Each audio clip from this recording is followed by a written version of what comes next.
Hello, this is Lucas, and today we're going to be taking a look at Newage toys, S01 Destron Leader Romulus, and S01EX Destron Leader Romulus. And what these are is Newage toys' first leap into mainline scale figures. These are Voyager class G1 style Megatrons in toon and toy decos.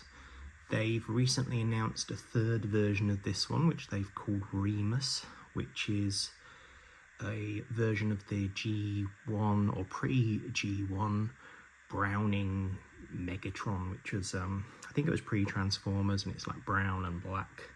Newage did do a legend scale version of that in the past as a convention exclusive. I haven't yet decided if I'm going to pick that one up.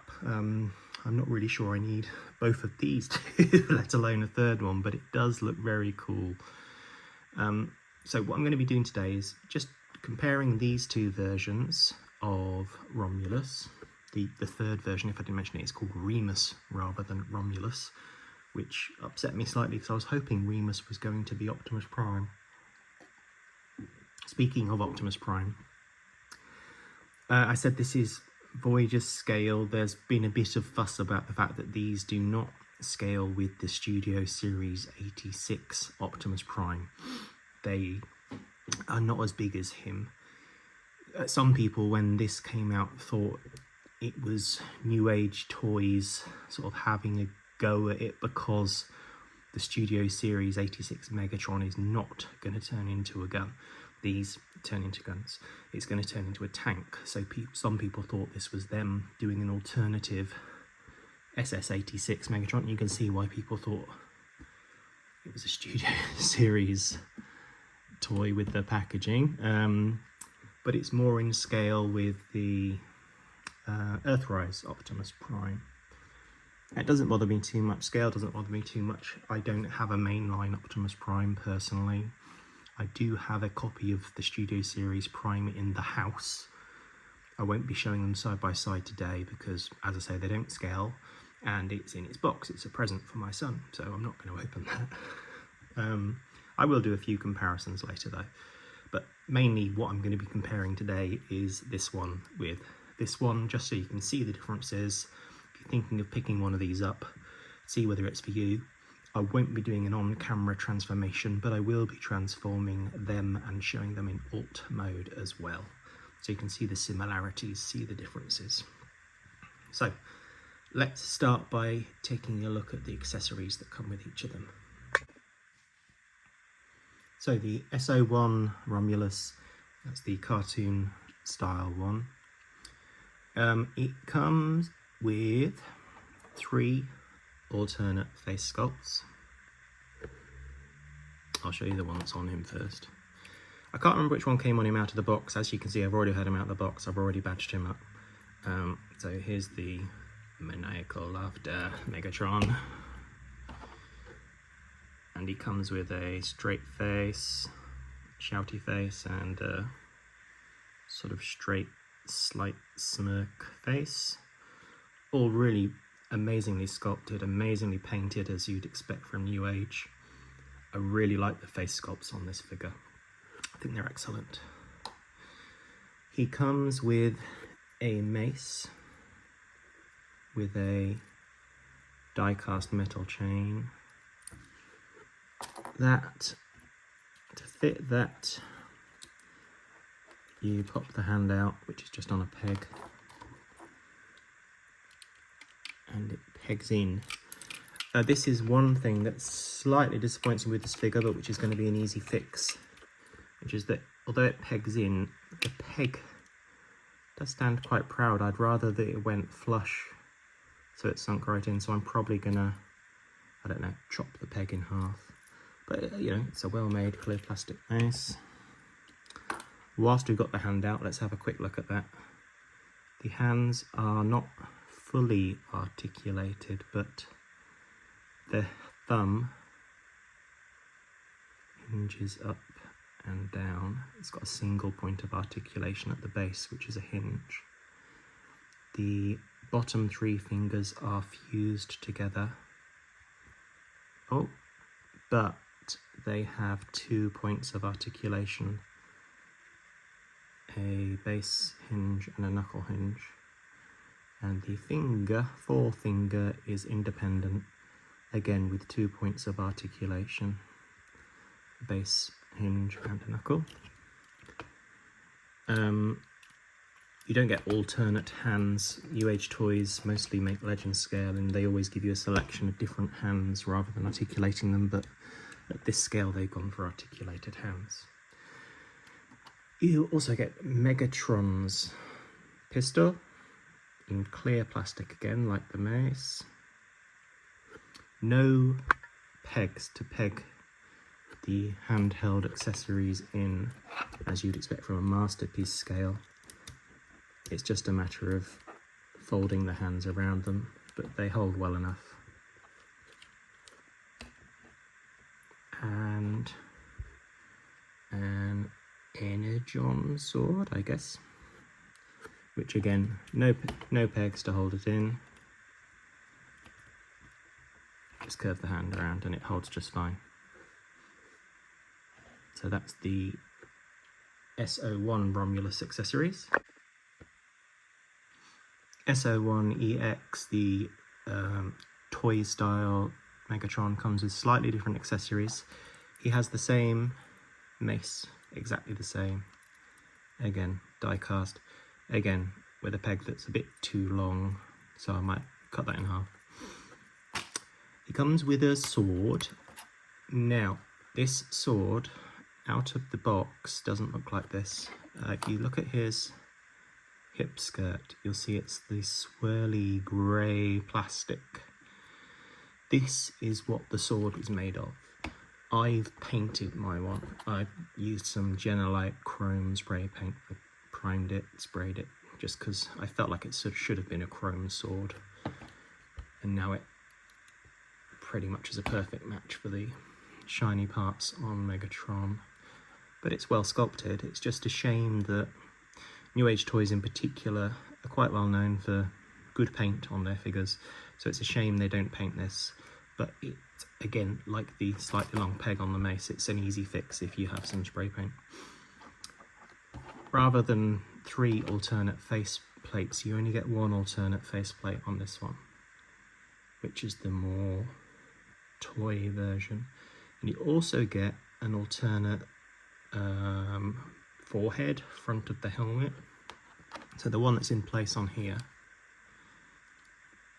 it's just a standard Megatron helmet and a nice standard straight face. I'll show you how to replace the face now, just so you can see the toy look. You pull up, and when you pull up, that pulls out the faceplate and the top of the head. The faceplate then has a tab here which plugs into the top of the helmet. And let's just see if I can get this one off here.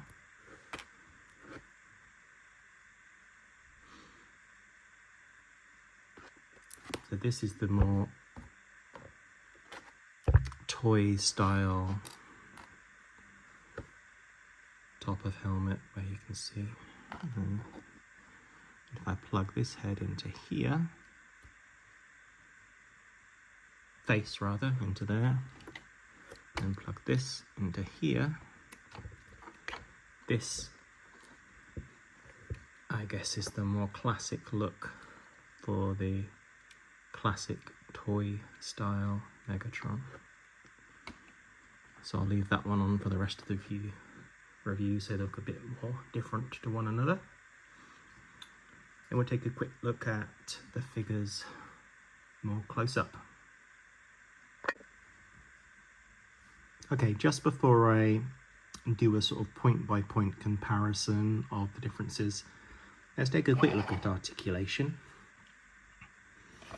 They both, as you can imagine, have the same articulation.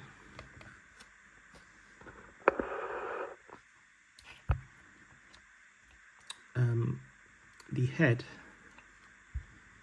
is on a kind of hinge, but inside there is also a ball joint. So there's a ball joint inside, but it attaches to the body at a hinge, which is actually part of the transformation. You can see it lifts up there, so it's on that hinge, so got a lot of side-to-side action. This isn't part of the intended articulation, it's part of the transformation. But it, you know, goes back and forth, spins all the way around because it's on a ball joint, and it's quite well toleranced, quite tight. The arms,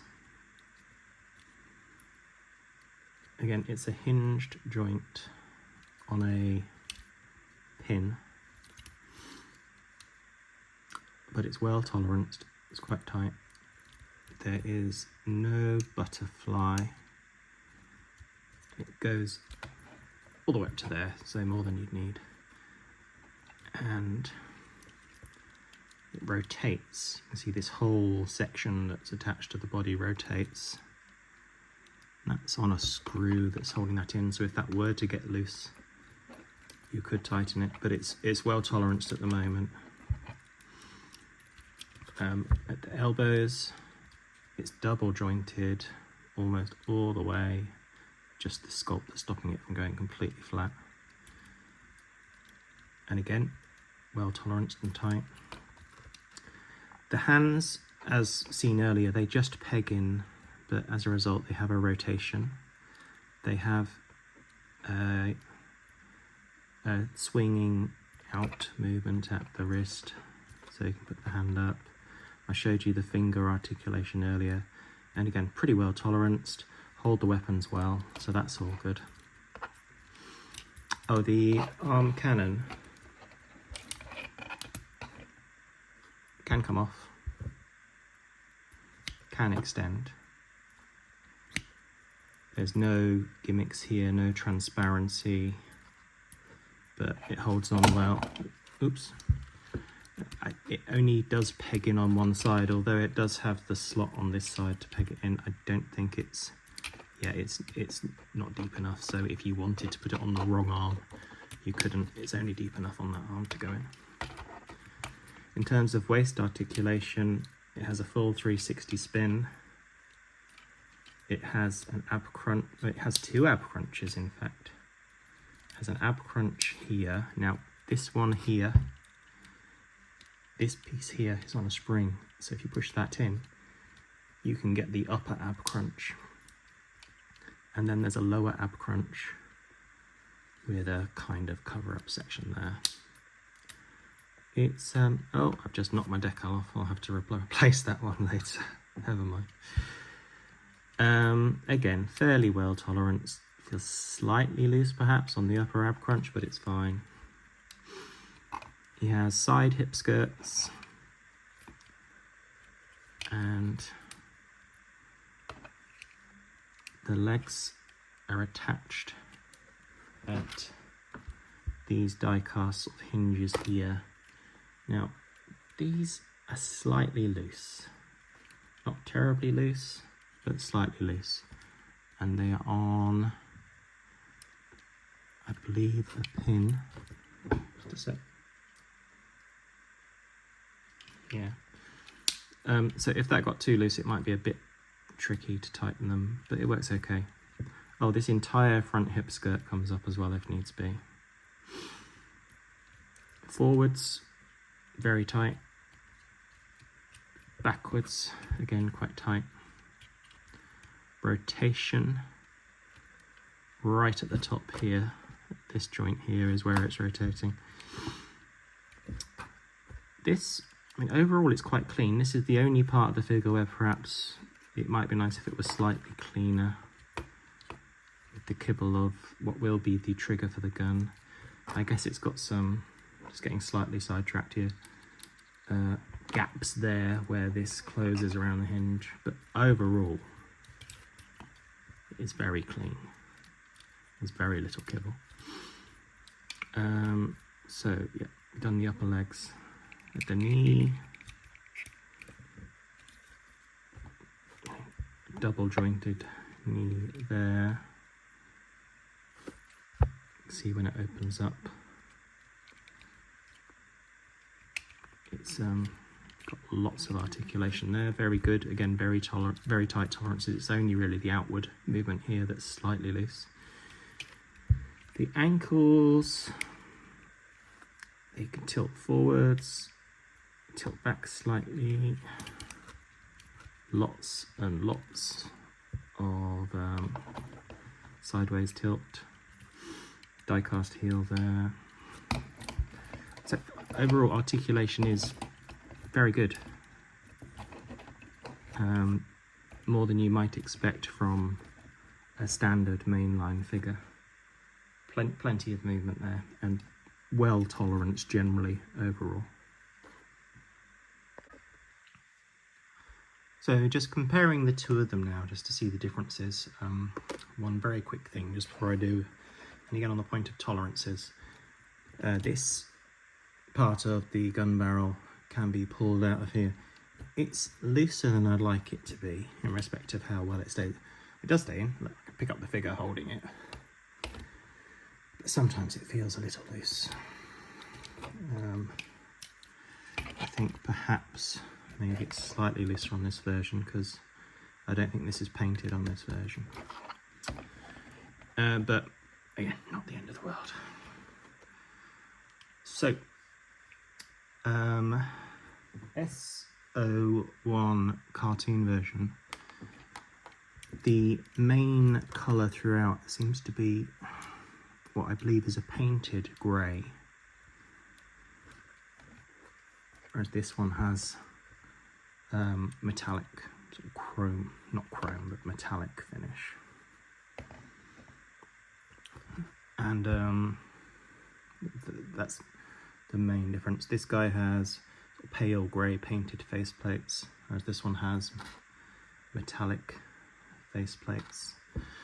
The sights, not the barrel, I think I called it the barrel earlier, the sights on the toon version, this is a very, very, very, very dark grey. The red detail here. And this is something I've only just noticed actually. This is black, painted black, no red detail, with a silver detail there. At the waist, this section is grey, as on this one it's red, with the same metallic blue details picked out. These side vents, whatever they are grey on this one, but they are black with metallic detailing on this one. The toon one has red at the side panels and red at the elbows, whereas this one, the black from the front continues around to the side. Very nice painted black, and it has this swirly grey plastic. The sort of raw plastic is visible in a few places on this one, which is less than ideal, but it doesn't look terrible in hand. So it's got the plastic showing through at the elbows, plastic showing through on the hip skirt, although it does have some tampo details on the hip skirt, which the toon version doesn't have. It's just, I'm going to say painted. Yeah, it is painted, dark grey. Thighs, metallic on the toy, painted grey on the toon. Lower legs, we've got this almost bronzy metallic grey on the fronts and the insides, and then the same dark grey to match the hip skirts and the sights on the side of the legs. Whereas this has more swirly plastic, has the nice red paint on the inside, which is well applied and brings out that nice sculpted detail. And again, black on the sides rather than the dark grey. And you can see the difference there with that detail picked out. It's not. And painted grey feet with a metal detail. And painted metallic feet. From the back, let's have a look.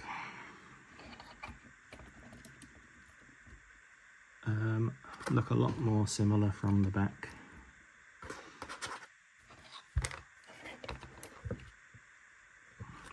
Both very tidy, like I say, as on the whole, it cleans up very well as a figure.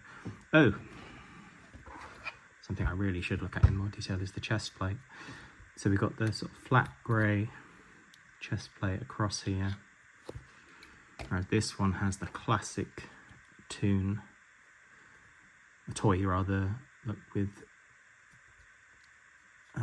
the black swirly line going across to match what would have been the engraving on the gun. So that's picked out very nicely.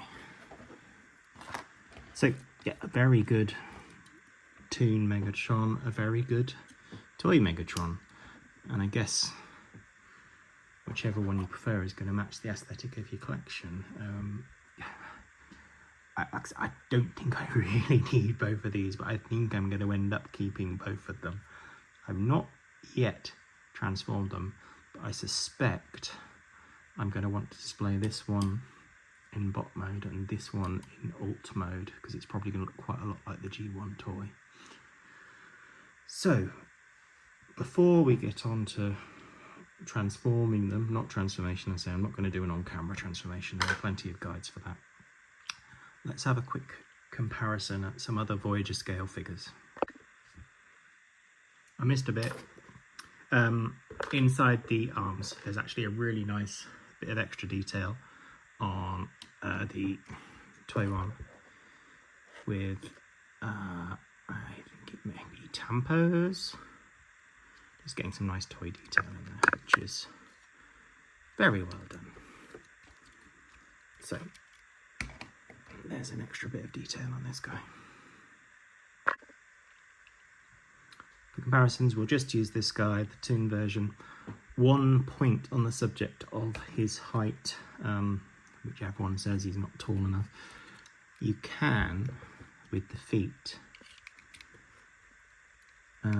you can pull them forward slightly, which brings them down slightly and gives him a little more height.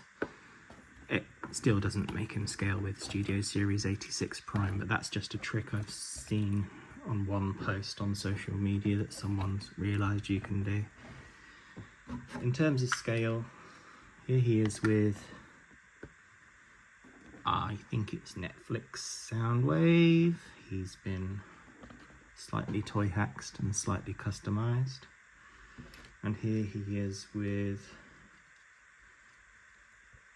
Earthrise Starscream, who again has been very lightly modified and panel lined. But he fits in well with the mainline, or at least he did before Hasbro decided to make the mainline a bit bigger with Studio Series 86 Prime. I'm guessing Studio Series 86 Megatron is going to scale with Studio Series 86 Prime. But as you can see, in a mainline collection, SS86 Prime aside, I think it fits in quite well. I've never been too worried about strict adherence to scale, as long as the things look roughly okay together. I don't have a huge mainline collection. This is mine because Soundwave's one of my favourite, and I customed him up a bit. This belongs to one of my sons. I only pick up the occasional mainline figure for sort of customization fun, and if it's a particularly favourite character. I just went for these Megatrons really because they're a bit of an oddity.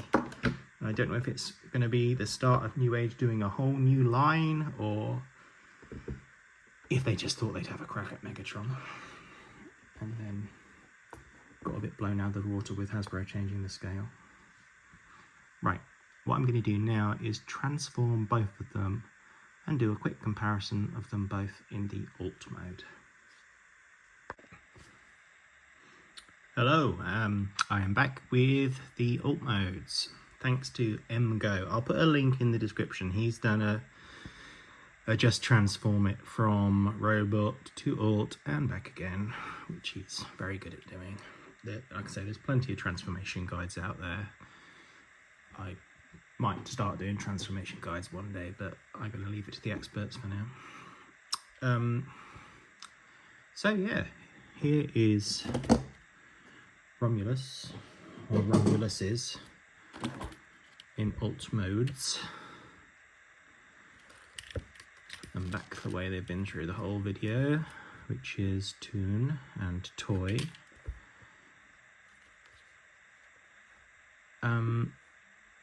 Less glaringly obviously different in alt mode, I guess you'd say. More similar in alt mode. Once again, flat grey paint and dark flat grey and dark grey paint on this one. A little red detail on the sights, and a chrome shiny finish on some parts, swirly grey plastic on some parts, and black, much darker black gloss paint on the sights and the handle.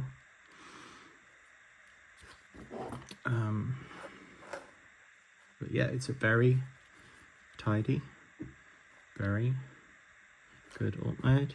Oh yeah, and the base of the handle has that slight difference with this area picked out in gunmetal metallic and not picked out on this one. Other than that,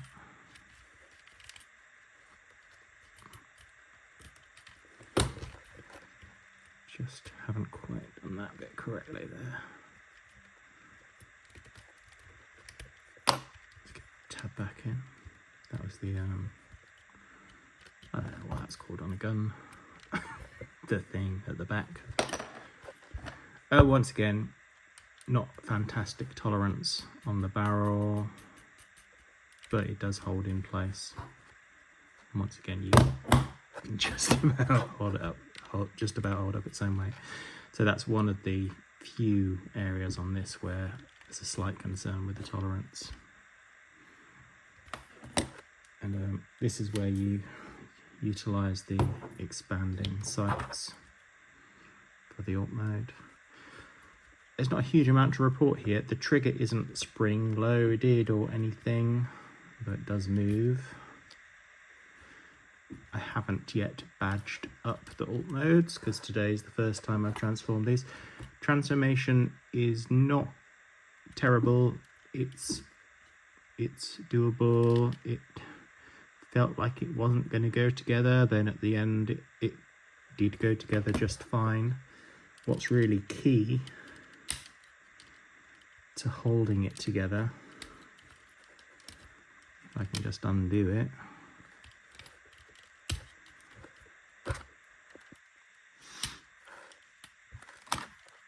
this is really what pulls it all together in the end. This armature at the side. You can see inside here it looks a bit alarming, but this coming down the side, pegging in, and this bit here coming down and pegging it together as well. It all just really knits together very tightly, very solidly at the end. It's solid all the way around. I guess you could say this bit here looks a bit messy and kibbly, just this panel here, but other than that, throughout all the way around, it's very tidy, very kibble free, and looks great. Okay, I'm gonna get this one back into robot mode and just do some final thoughts.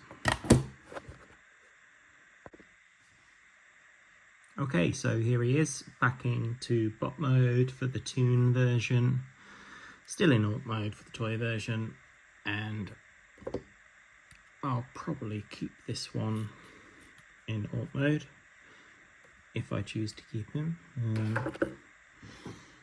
Just for fun, here he is with not actually Masterpiece Megatron, it's the Infinite Transformation one. But as is often said of Newage, it's a mini Masterpiece. It looks a lot like the Masterpiece Megatron. Certainly this toon one does, stylistically. Transformation isn't quite the same, but they do look great together. Just as the Legend scale Newage Megatron looks good with the Masterpiece. Speaking of which, I just saw today the Legend scale Newage Megatrons, Agamemnon and Hinkle are just coming up for reissue now. Newage are doing a lot of reissues at the moment.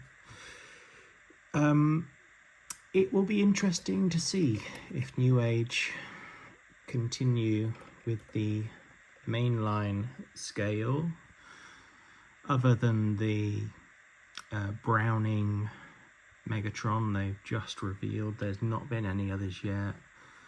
I was hoping they'd do an Optimus to go with this, but there's been no sign of that yet. It may be that it is just a one-off and they thought they'd try and fill the gap left by the Studio Series line, but didn't realise that the gap was slightly larger than they anticipated because Hasbro upped the scale with Studio Series Optimus Prime. But overall, I would still strongly recommend this, just as a standalone figure, an interesting figure to pick up. A very detailed, very well painted mainline Megatron from Newage.